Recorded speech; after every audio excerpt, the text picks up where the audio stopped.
এখন এখানে যেটা বলতে চাচ্ছিলাম, পরিবার যখন বেড়ে গেল, পিতা আছে, মা আছে, ভাইয়েরা আছে, তখন পরিবারের সবচেয়ে গুরুত্বপূর্ণ কাজ হচ্ছে পর্দার হেফাজত করা।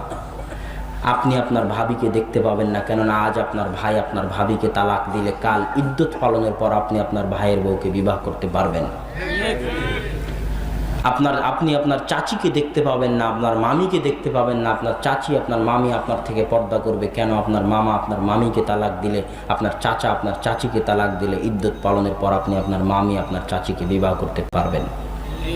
এই জন্য পর্দা করতে হবে। আল্লাহ রাসূল বলতেছে, দেবর হচ্ছে মৃত্যুর মতো, দেবর হচ্ছে মৃত্যুর মতো, দেবর হচ্ছে মৃত্যুর মতো।